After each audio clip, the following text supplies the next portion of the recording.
الحمد للہ رب العالمین والعاقبۃ للمتقین والصلاۃ والسلام علی سید الانبیاء والمرسلین۔ حضرات گرامی، ہمیں ایک مرتبہ پھر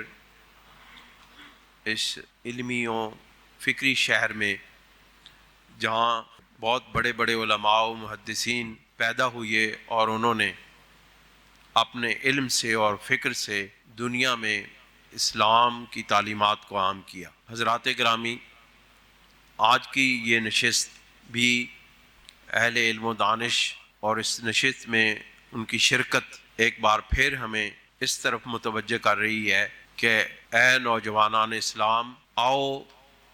اپنے اپنے دائرہ اختیار میں، اپنے اپنے دائرہ کار میں ایک کوشش کرو کہ موجودہ دور کے اندر اہل سنت و جماعت پر جو افتاد آ پڑی ہے اور جو عقائد کے اندر بگاڑ پیدا کرنے کی کوششیں کی جا رہی ہیں، اور بہت ساری قوتیں ان عقائد میں بگاڑ پیدا کر چکی ہیں اور انہوں نے اپنی کوششوں کو جاری رکھا ہوا ہے، لہٰذا آپ سب کی اور ہم سب کی یہ ذمہ داری ہے کہ ہم اہل سنت و جماعت کے عقائد کو لوگوں کے سامنے اس انداز میں بیان کریں کہ وہ عقائد حقہ ان پر ان کو کامل یقین اور بصیرت حاصل ہو، تاکہ اس یقین کی دولت سے وہ اپنے ارد گرد کے ماحول کو تبدیل کر لیں۔ حضرات گرامی، علماء اسلام کا بہت بڑا کردار ہے۔ علماء حق اہل سنت و جماعت کا سب سے بڑا کردار ہے کہ انہوں نے قرآن و سنت کی روشنی میں عقائد بیان کیے، ان کو کتابوں میں لکھا اور ان کی تبلیغ و اشاعت کی، ان کو فروغ دیا اپنے عمل سے، اپنے بیان سے، اپنی تقاریر سے، اپنی تحریر سے۔ آج وہ سرمایہ ہمارے پاس ہے کہ اگر ہم علماء حق اہل سنت و جماعت کے اس سرمایہ سے فائدہ اٹھائیں تو ہم میں سے کوئی بھی گمراہ نہیں ہو سکتا، کوئی بھی بد عقیدہ نہیں ہو سکتا۔ یہ علماء حق کا کردار ہے، اور اس کے ساتھ ساتھ ہمیں یہ پہلو بھی پیش نظر رکھنا ہے کہ عقائد کو جس طرح علماء حق کی تقاریر اور تحریر یہ متاثر کرتی ہے، اسی طرح صوفیاء کرام کے جو گفتگو ہے، جو تحریر ہے، وہ بھی لوگوں کے عقائد کو متاثر کرتی ہے۔ حضرات گرامی، موجودہ دور کے اندر اس وقت جو بگاڑ اہل سنت و جماعت کے عقائد میں پیدا کیا جا رہا ہے، وہ اس انداز میں ہے کہ عقیدت اور محبت کو سامنے رکھ کے اور اس عقیدت اور محبت کے اس الجھاؤ میں لگا کے انسان کی اور ہمارے عقائد کو تباہ و برباد کیا جا رہا ہے۔ ہم عقیدتوں میں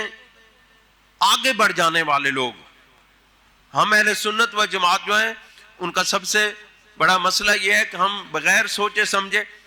عقیدتوں کے اندر بہہ جاتے ہیں، اور جس کی وجہ سے ہمیں جو بھی بندہ گمراہ کرنا چاہے وہ کر لیتا ہے۔ آج آپ دیکھیں، اس وقت اہل سنت و جماعت کو علماء کرام سے خطرہ نہیں ہے۔ اہل سنت و جماعت کے عقائد کو، اہل سنت و جماعت کے عقائد کو علماء کرام کی تحریروں سے اور ان کی تقریروں سے خطرہ نہیں ہے، کیونکہ ان کا علمی جواب دینے پر لوگ جب ان عقیدوں کو بگاڑنے والے لوگوں کا جب جواب دیا جاتا ہے تو دلائل کی بنیاد پر ہر بندہ حق کے عقیدے کو قبول کر لیتا ہے۔ لیکن سب سے بڑا نقصان جو ہمیں پہنچایا جا رہا ہے جس کے ذریعے سے، اور اس کے پیچھے ایک بہت بڑی سازش ہے، ایک ملک اس کے پیچھے لگا ہوا ہے، اور وہ کیا ہے؟ وہ آستانوں کو خرید رہا ہے، وہ پیروں کو خرید رہا ہے، وہ مشائخ کو خرید رہا ہے۔ یہ بات آپ کو معلوم ہے کہ ہمارے آستانوں سے جس وقت کوئی بات کی جاتی ہے تو ان کے مریدین آنکھیں بند کر کے، کان بند کر کے ان کو تسلیم کر لیتے ہیں۔ یہ بات میں اس لیے کر رہا ہوں کہ ہو سکتا ہے کہ میرے بغیر یہ بات کوئی کر بھی نہ سکے، کیونکہ آپ کو معلوم ہے کہ لوگ آستانوں کے جن آستانوں کے مرید ہوتے ہیں وہ بات نہیں کرنے دیتے، لیکن میرا بھی چونکہ تعلق آستانے کے ساتھ ہے، ایک بہت بڑے آستانے کے ساتھ ہے، مجھے حق بنتا ہے کہ میں ان چیزوں کو بیان کروں۔ اور صوفیاء کے جو عقائد اور نظریات یا ان کی جو تقاریر اور تحریرات ہوتی ہیں وہ متاثر کرتی ہیں لوگوں کو، ان کے مریدوں کو، ان کے ماننے والوں کو، ان کے ساتھ عقیدت رکھنے والوں کو، ان کے ذہنوں کو متاثر کرتی ہیں۔ اور یاد رکھیں، ہمارے امام ربانی مجدد الفساری رحمۃ اللہ علیہ نے نہ صرف تحریر کے ذریعے، تبلیغ کے ذریعے عقائد حقہ اہل سنت و جماعت کو ثابت کیا، بلکہ آپ نے تصوف اور روحانیت کے رنگ میں بھی آ کے صوفیاء کے عقائد کو جو متاثر کرنے والے ہیں اہل سنت و جماعت کے عقائد کو، ان کو بھی بیان کر کے ان کے بھی بہکانی کی ہے۔ اور ان عقائد میں جو صوفیاء کے ذریعے سے متاثر کرنے والے اہل سنت و جماعت کو ہیں، ان میں سے ایک عقیدہ یہ ہے کہ ولایت نبوت سے افضل ہے۔ یہ عقیدہ صوفیاء کے اندر اس طرح سرایت کیا ہے کہ وہ لوگ اس کو تسلیم کرنے لگے ہیں اور اس پر دلائل دیتے ہیں کہ ولایت نبوت سے افضل ہے۔ آج اسی فکر نے، یہ میں آپ کے سامنے اس لیے بیان کروں، آپ اس کو سوچیں اور سمجھیں اور اس پہ غور کرنے کی کوشش کریں، آج اسی فکر نے کہ ولایت نبوت سے افضل ہے، آج لوگوں کو یہ بات سٹیجوں پر یہ لوگ کہنے لگے ہیں کہ حضرت مولا علی جو ولایت کے سرتاج ہیں، اور ہمارا بھی ایمان ہے کہ ولایت کا بہت بڑا، ہماری سوچ، ہمارے وہم، ہمارے گمان سے بھی جو اتنا بڑا مرتبہ حضرت مولا علی کا ہے وہ شاید اور کسی کا نہیں ہے۔ لیکن اسی نظریے کی بنیاد پر جب اس کو مسلمانوں کے ذہن میں یہ ڈال دیا گیا کہ ولایت کا مرتبہ اتنا بڑا ہے کہ وہ نبوت سے افضل ہے، تو آج آپ کو دوسرے مکتب فکر کے، روافظ کے سٹیجوں سے تو کہا جاتا ہے، آج اہل سنت و جماعت کے سٹیجوں سے بھی یہ بات کہی جا رہی ہے کہ حضرت مولا علی کرم اللہ وجہ الکریم کا مقام اور مرتبہ ولایت انبیاء سے بھی بلند ہے۔ آپ کو یہ کہا جا رہا ہے، آپ سوشل میڈیا کو دیکھنے والے لوگ، آپ کو معلوم ہے کہ اس نظریہ اور عقیدہ کو پھیلایا جا رہا ہے کہ حضرت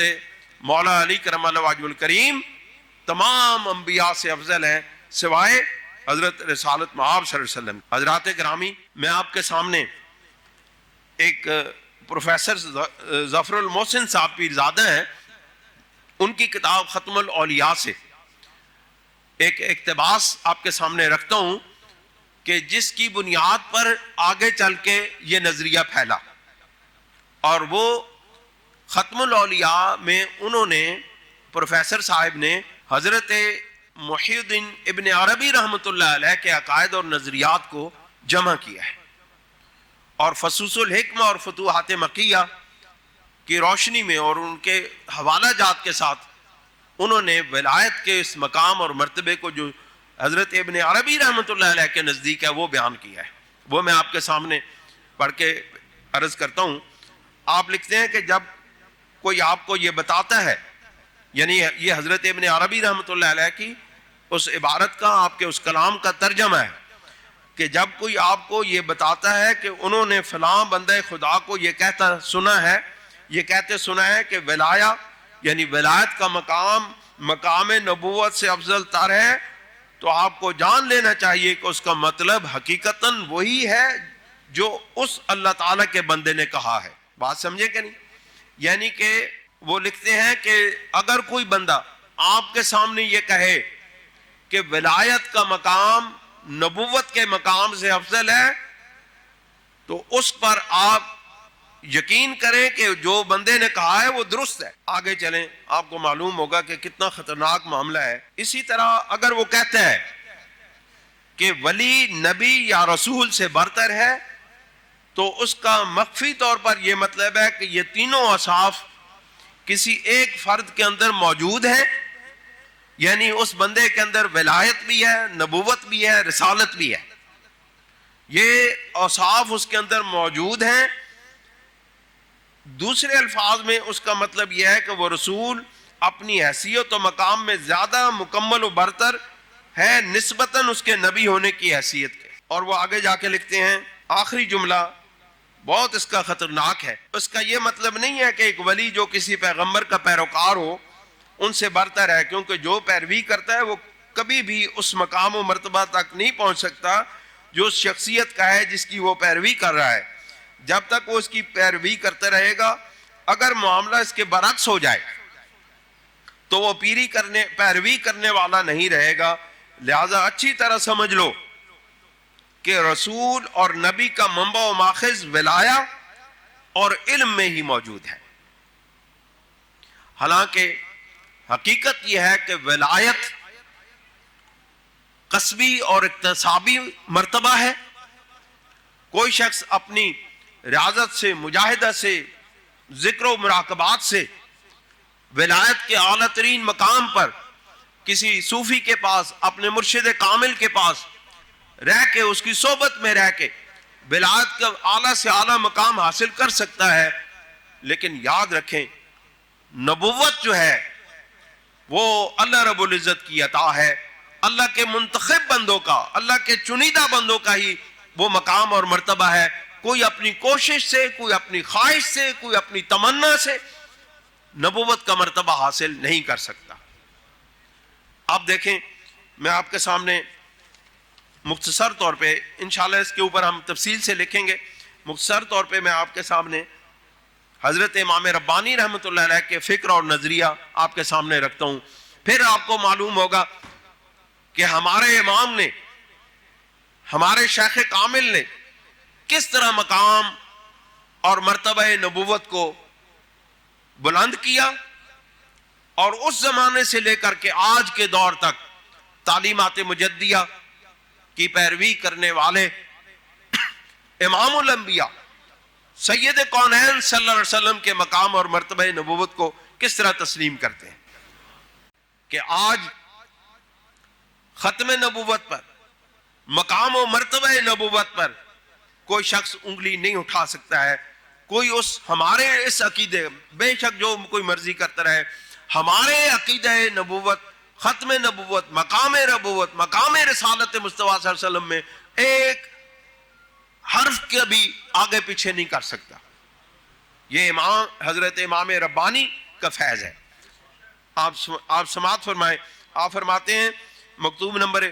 دفتر اول کے 108 مکتوب ہے، آپ فرماتے ہیں، بعض از مشائخ در شکر وقت گفتان کہ ولایت افضل از نبوت است۔ آپ فرماتے ہیں کہ بعض مشائخ نے شکر کی حالت میں کہا ہے کہ ولایت نبوت سے افضل ہے۔ اس پہ آپ توجہ فرمائیں تو آپ کو معلوم ہوگا کہ حضرت امام ربانی رحمۃ اللہ علیہ نے کس باریکی سے بیان کر دیا کہ جو شخص بھی اس نظریہ کو آپ کے سامنے رکھتا ہے کہ ولایت نبوت سے افضل ہے،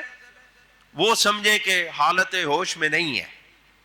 وہ ایک مدہوشی کے عالم میں ہے، وہ کیفیت کے عالم میں ہے، وہ اپنے اس بقائمی ہوش و حواس نہیں ہے۔ شکر کیا ہے؟ شکر کیفیت ہے، ایک کیفیت کا نام ہے کہ جب سالک اپنے مرشد کریم کی نگرانی میں جب مراتب ولایت طے کرتا ہے تو اس پر اللہ تعالیٰ کے انوارات اور تجلیات کا ایک ایسا فیض آتا ہے جس کی وجہ سے وہ اپنے ارد گرد، اپنے ماحول سے، اپنے وجود سے، اپنے آپ سے بھی بے پرواہ ہو جاتے ہیں۔ اس کو شکر کہتے ہیں، شکر کی حالت، اور اس کے مقابلے میں صاحب ہے۔ آپ فرماتے ہیں کہ اگر کوئی یہ بات کہے تو آپ جان لو کہ وہ حالت صاحب میں نہیں ہے، حالت شکر میں ہے۔ جو شخص یہ کہتا ہے یعنی دیگر عظیم ولایت نبی خواستان، بعض کہتے ہیں کہ نہیں جی، ہمارا مطلب کسی ولی کو نبی سے افضل قرار نہیں دینا ہے، بلکہ جو نبی ہیں ان کا جو مقام ولایت ہے وہ اس نبی کے مقام نبوت سے اعلیٰ و افضل ہے۔ آپ فرماتے ہیں پھر وہ اپنی بات کو اس طرف لے کے جاتے ہیں، اما فی الحقیقت کار برعکس است، لیکن حقیقت میں یہ کام اس کے برعکس ہے، زیرا کہ نبوت نبی از ولایت افضل است، اس لیے کہ نبی کی نبوت اس کی ولایت سے افضل ہے. یہ آپ بیان فرماتے ہیں اور اس کے بعد اس کو مزید کھولتے ہیں اور مزید واضح کرتے ہیں، اور اسی پر میں اپنی بات کا اختتام بھی کروں گا. آپ فرماتے ہیں فقیر در رسائل خود نوشتہ است و تحقیق نمودہ کے کمالات نبوت حکم دریائے محیط دارد. آپ دیکھیں مقام نبوت کو کس شان سے بیان کیا جا رہا ہے. یہ امام ربانی کا ہی خاصہ ہے کہ وہ مقام نبوت کو اس انداز میں اس مقام اور مرتبے پہ جا کے بیان کرتے ہیں. آپ فرماتے ہیں فقیر در رسائل خود نوشتہ، فقیر نے اپنے رسائل میں یہ لکھا ہے اور تحقیق کی ہے کہ کمالات نبوت حکم دریائے محیط دارد، کہ جو نبوت کے کمالات ہیں وہ ایک بہت بڑے سمندر کی مثال رکھتے ہیں، اس کی طرح کا ہے. وہ کمالات ولایت در جنب قطرہ است. آپ فرماتے ہیں اور ولایت کے جو مقام اور مرتبہ ہے وہ اس نبوت کے سمندر کے مقابلے میں ایک قطرے کی حیثیت رکھتا ہے. پھر فرماتے ہیں در جنب قطرہ است محقر، قطرہ بھی نہیں بلکہ اس کو کہا کہ وہ حقیر سا قطرہ، ایک ولایت کا نبوت کے سمندر کے مقابلے میں ولایت ایک حقیر قطرہ کی حیثیت رکھتی ہے. اما چیتوان کرد، آپ فرماتے ہیں لیکن کیا کیا جائے. اب افسوس کا اظہار کرتے ہیں جمع از نارسائی بکمالات نبوت گفتان، کہ ایک گروہ نے مقامات کمالات نبوت تک رسائی نہ پانے کی وجہ سے یہ جملہ کہا ہے کہ الولایت افضل من النبوہ، کہ ولایت نبوت سے افضل ہے. وجمع دیگر را توجیہان گفتان کہ ولایت نبی افضل است. آپ فرماتے ہیں دوسرے گروہ نے پھر اس سے جان بچانے کے لیے یہ کہا ہے، کیونکہ اس پہ تو پھر براہ راست فتویٰ لگتا ہے، اس سے جان بچانے کے لیے یہ کہا ہے کہ نہیں، ہمارا مقصد نبی کی ولایت کو افضل کہنا ہے، نبی کی نبوت سے اس کے دوسروں کی ولایت کو افضل نہیں کہنا، بلکہ نبی کی ولایت، نبی کے دو مقام اور مرتبہ ہیں. ایک ان کے ولایت کا مقام ہے. ولایت کا مقام کیا ہے، مرتبہ کیا ہے؟ ولایت کا مطلب یہ ہے کہ رجوع الی اللہ، بندہ کامل طور پر متوجہ الی اللہ ہو جائے تو اس کو مرتبہ ولایت کہتے ہیں. اور نبی کا یہ مقام ہے کہ وہ اللہ تعالیٰ کی طرف بھی متوجہ ہوتے ہیں اور دنیا کی طرف بھی متوجہ ہوتے ہیں. ولی جب اللہ تعالیٰ کی طرف متوجہ ہوتے ہیں تو ان کو دنیا کی ہوش نہیں ہوتی، لیکن نبی کا یہ مقام اور مرتبہ ہے کہ وہ اللہ کی طرف رجوع کرتے ہوئے دنیا ان کی مانے نہیں ہوتی. اب دنیا کی طرف رجوع کرتے ہیں تو اللہ کی طرف متوجہ ہونے کے معنی نہیں ہوتا، یعنی رکاوٹ نہیں بنتا. دنیا کی طرف متوجہ ہو تو اللہ کی طرف متوجہ ہے، اللہ کی طرف متوجہ ہو تو دنیا کی طرف متوجہ ہے. ان کا یہ مقام اور مرتبہ ہے. آپ پھر فرماتے ہیں وَإِن ہر دو فریق حقیقت نبوت را نادانستہ. آپ فرماتے ہیں یہ دونوں فریق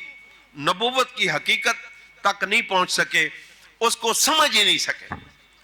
نبوت کی حقیقت کو سمجھ نہیں سکے. حکم پر غائب کردان، انہوں نے غیب پر حکم کیا ہے. نزدیک با این حکم است حکم بر ترجیح شکر بر صاحب. آپ فرماتے ہیں یہ تو اس طرح کا ہی حکم لگانا اس طرح ہی ہے جس طرح شکر اور صاحب کا معاملہ ہے. دوستوں اور بزرگوں، اس مختصر سے تقریر اور مضمون کے اندر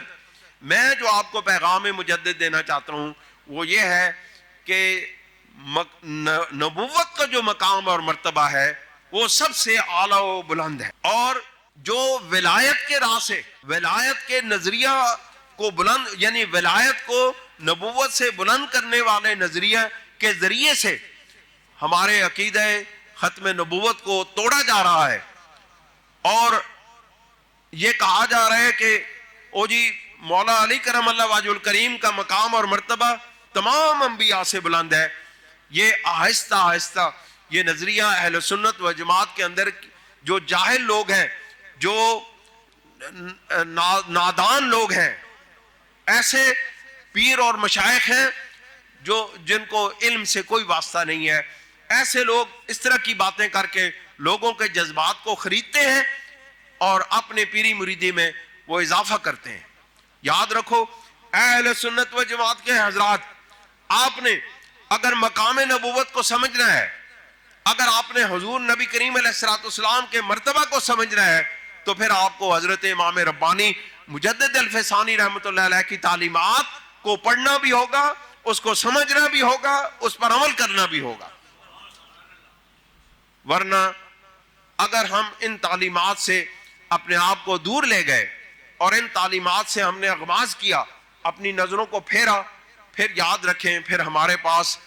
بدعقیدگی کے سوا کچھ نہیں بچے گا۔ آج بھی اگر کوئی شخص نبی کریم علیہ الصلوۃ والسلام کے مرتبہ کو سمجھنا چاہے